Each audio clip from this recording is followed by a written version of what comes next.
काय सगळी माणसं बसलेले सगळे आज आपल्या कार्यक्रमासाठी समोर बसलेले घे माननीय मिरगणे साहेब, पूर्ण घे पूर्ण घे बुडी चल सगळे बसले आमचे काका पाटील तसेच पवार साहेब उपस्थित राहिले आहेत. तसेच आमच्या महिला आघाडीच्या जाधवबाई यांच्या सर्वांचं मी स्वागत करतो. व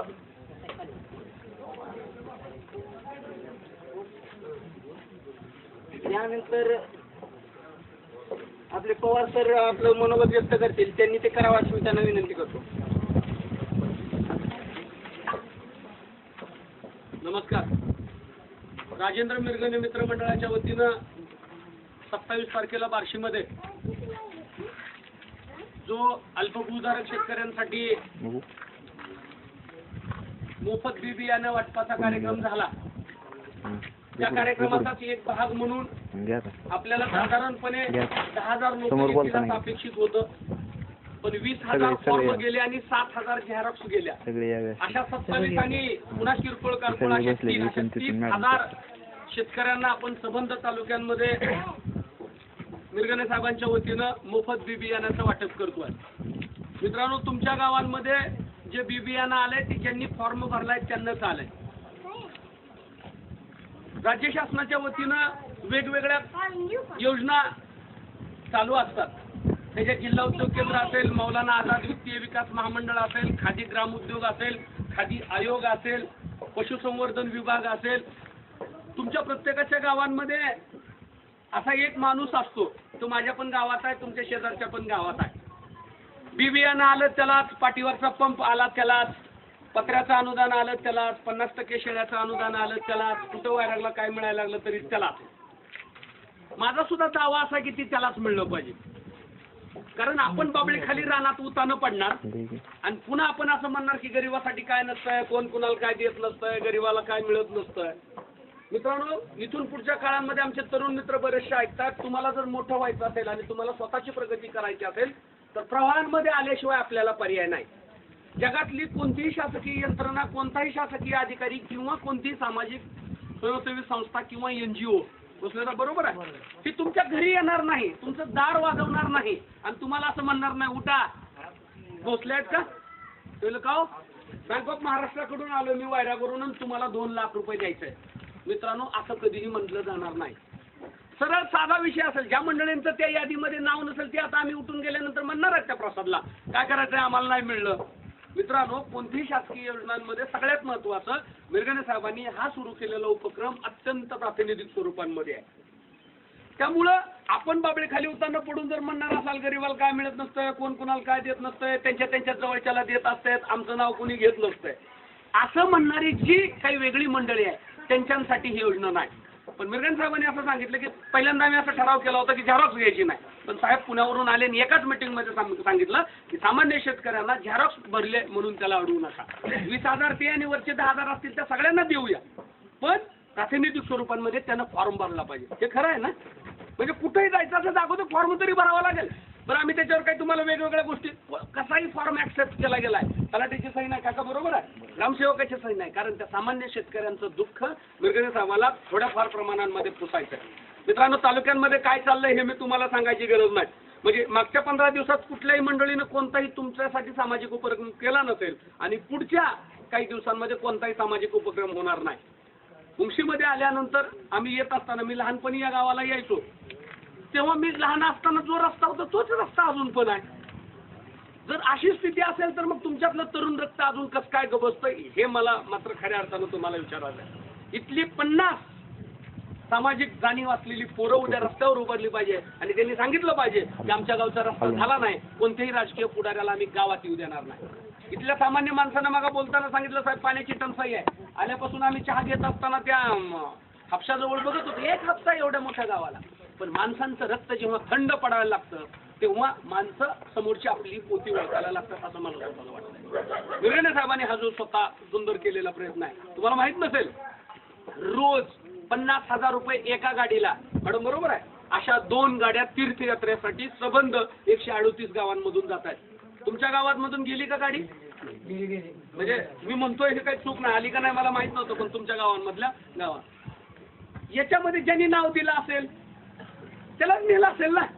म्हणजे आमच्या दुकानदाराला वेळ नसेल, त्यांना दुकान सोडून जायचं का तीर्थयात्रेला, त्यामुळे त्यांना नाही गेलं तरी चालतंय. पण जी ज्येष्ठ माणसं आहेत त्यांनी गेलं पाहिजे. आणि प्रातिनिधिक स्वरूपांमध्ये आपण असं दाखवूया. माझ्यापेक्षा काही बरीचशी ज्येष्ठ माणसं इथं आहेत जी वयानं ज्ञानानं आणि अनुभवानं मोठी आहेत. या माणसाने गेली 50 वर्षांमध्ये तुम्हाला अशा कोणत्याही पुढाऱ्यानं कोणत्याही पक्षाच्या, दावा आहे माझा ठामपणे, कारण मी इथलाच आहे, याच तालुक्यातला, मी नांदेडहून आलो नाही, मी चंद्रपूरहून आलो असतो तर मी चुकीचं बोलतोय.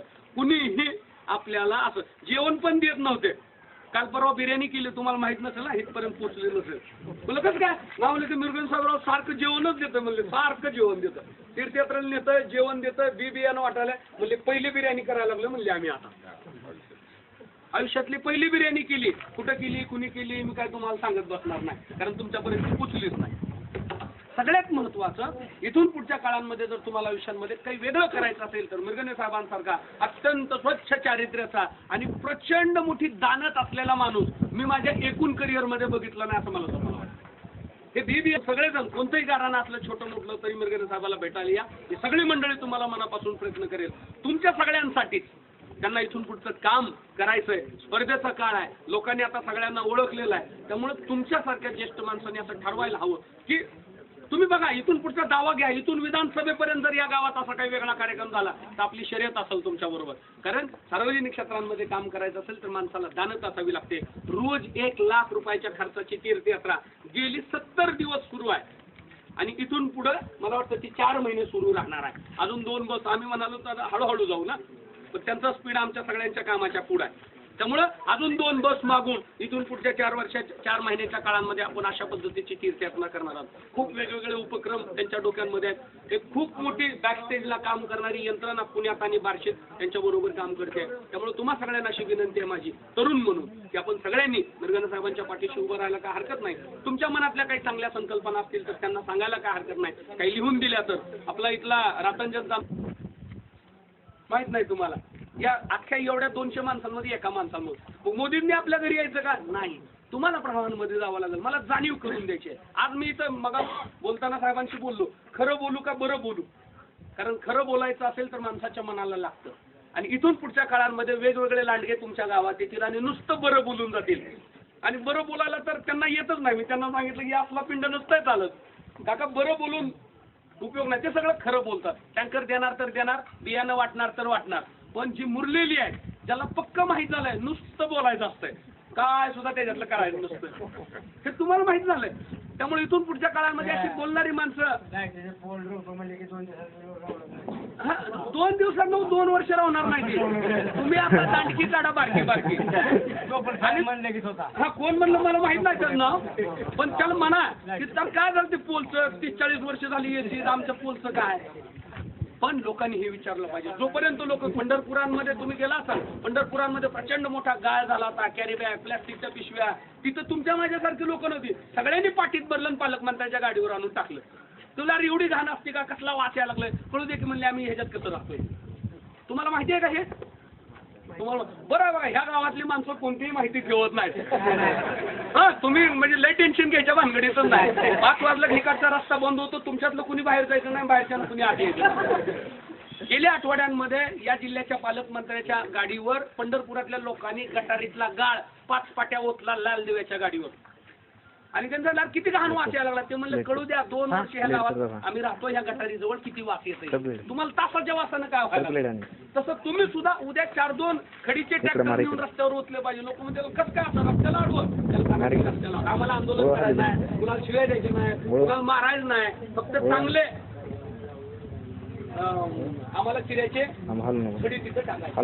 मित्रांनो ह्या सगळ्या गोष्टी करायच्या असतील तर मिरगणे साहेबांच्या पाठीशी आपल्याला राहिलं पाहिजे असा विश्वास मला तुम्हाला सगळ्यांच्या मनामध्ये व्यक्त करायचा आहे. कोणतीही गोष्ट असू द्या तुम्ही अत्यंत प्रामाणिकपणे आणि चांगल्या पद्धतीने करायला बघा. कोणतंही काम असू द्या मिरगणे साहेबांना सांगा की तुमच्या पाठीशी उभा राहतील. तुम्ही सगळेजण आलात, आमचे देवाजी दिंडोरे आले, आमचे जाधव मॅडम एवढ्या वेळात वेळ काढून आल्या, काकासाहेब आले, जावळे पाटील आले, आमचे सगळे चना पाणी त्यांचे सगळे मित्र असतील. आम्ही सगळी मंडळी का आलोय तर आम्हाला तुमच्याशी संवाद साधायचा आहे. आणि या संवादांमधून बऱ्याचशा गोष्टी समोर येत असतात असं मला वाटतंय. त्यामुळे तुम्हा सगळ्यांचं ज्येष्ठांचा मनापासून आदर राखून मी इथं थांबतो. तुम्हा सगळ्यांना माझ्या मनापासूनच्या शुभेच्छा. एवढ्याची नावं घेत नाही, जवळगावलाही फोटो जायचं. घे सगळे या गावातील सर्व ग्रामस्थ सगळ्यांचा आणि माझ्या जवळ नाही जरा पुढे सर कोणी फोटो आता पवार सरांनी आपल्याला सध्याच्या आपल्या तालुक्याच्या ज्या व्यथा आहेत त्या आपल्या समोर मांडलेतच. पण पवार सर तुमच्या ह्याच्यात मला थोडीशी दुरुस्ती सुचवायची. शासन किंवा बँक गावातील प्रत्येक व्यक्तीजवळ येऊ शकत नाही हे मलाही मान्य आहे. परंतु जे हक्काने 5 वर्षातून तुमच्याकडे मतं मागण्यासाठी येतात त्यांचीही काहीतरी जबाबदारी आहे. त्यांनी त्यांचे PA कार्यकर्ते एक सेल असा उभा करायला पाहिजे ज्याच्या माध्यमातून तालुक्यातील तरुण असतील, उद्योजक असतील, त्यांच्यासाठी माहिती मिळण्यासाठी शासनाच्या ज्या माहिती आहेत, वेगवेगळ्या योजना आहेत, त्याची माहिती त्या ऑफिसमध्ये दिली जावी. त्याच पद्धतीनं त्यांचे पदाधिकारी कार्यकर्ते त्या गावात जाऊन गावात युवकांचे मेळावे घेऊन त्या मेळाव्यामध्ये जर ह्या योजना मांडल्या गेल्या. आता आपण शेतकऱ्यांसाठी एक मोठी अडचण माझ्या नजरेला आली. आजपर्यंत शेतकऱ्याला DCC बँकेशिवाय पर्याय नसायचा. शेतकरी DCC बँकेतही जात नव्हता, सोसायटीपर्यंत मर्यादित होतं. सोसायटीच्या ऑफिसमध्ये जायचं गरज नव्हतं, पारावर आपलं नवं जुनं केलं, अंगठे केले, विषय संपला. त्यामुळे बँकेला काय कागदपत्र लागते, शेती कर्ज पीक कर्ज जरी पाहिजे असेल तर त्याला काय लागतं हे कुठल्याही शेतकऱ्याला माहिती नव्हतं. आता नॅशनलाइज बँकेनं RBIनं कंपल्सरी केलं नॅशनलाइज बँकेला की एवढे टक्के शेतीचं पीक कर्ज तुम्ही द्यायलाच पाहिजे. ते कागदावरती राहतंय, दिलं जात नाही. शासन बँकेचे अधिकारी म्हणतात नॅशनलाइज बँकेचे शेतकरी आमच्यापर्यंत येतच नाही मागायला. शेतकरी तिथपर्यंत जातो, गेलं तर ती एवढे हातभर कागदाची लिस्ट देते, तेवढी कागदपत्राची पूर्तता शेतकरी करू शकत नाही. मुळात अशिक्षित असतो, माहिती नसतं आणि ते कागदपत्राची पूर्तता करता करता तो म्हणतो त्याच्यापेक्षा त्यात जाऊन आपलं सावकाराचं 3% 5% घेतलेलं परवडलं ह्यांच्या मागे लागण्यापेक्षा. त्याच्यासाठी आम्ही एक योजना केली की आपल्या बार्शीतील ऑफिसमध्ये एक सेल निर्माण केला. त्यांना बँकात पाठवून ट्रेनिंग दिलं की कुठली कुठली कागदपत्र, आलेली फाईलची स्क्रुटनी. आम्ही शेतकरी जो कर्ज मागायला येतो त्याला बँकेत पाठवतच नाही, त्याच्याकडून आपल्याच ऑफिसमध्ये सगळी कागदपत्राची पूर्तता करून घेतली जाते. आपल्या ऑफिसमधला माणूस बँकेत जातो आणि त्या बँकेच्या माणसाच्या समोर बसून ते प्रकरण हातवात मंजूर करून घेतो आणि मंजूर केलेलं प्रकरण त्या शेतकऱ्याला मंजुरी देतो. या पद्धतीचं नियोजन जे आतापर्यंत सत्ता भोगले, आमदारकी भोगले, वेगवेगळी पदं भोगले अशा लोकांना करायला काय असतं. कुणाच्या जीवावर आमदारकी भोगले ह्या लोकांनी, मंत्रीपद कुणाच्या जीवावर भोगले, आपल्या एका मतावर मंत्रीपद, लाल दिव्याच्या गाडी आणि त्यातून जे खायला महाग होते आज अब्जाधीश झाले. कुणाच्या जीवावर झाले, तुमच्या आमच्या मतावर. त्यांची जबाबदारी नाही, ठीक आहे, शासन इथपर्यंत पोचू शकत नाही, पण जे आपल्या जीवावरती मोठे झाले त्यांची तर जबाबदारी नाही त्या योजना आपल्यापर्यंत पोहोचवण्याची. स्वतः तर करायचं सोडून द्या. शासनाच्या पवार सर ज्या योजना नैसर्गिकरित्या इथपर्यंत येते त्याच्यामध्ये तांगडे आडवे घालणारे हे अवलादी आहेत. बार्शी उपसा सिंचन योजना म्हणजे ते इथपर्यंत वायरापर्यंत येत नसेल, एक उदाहरण म्हणून नमुना म्हणून मी सांगतो. बार्शी उपसा सिंचन योजना माढ्याच्या अगोदर मंजूर झाली 1998 साली.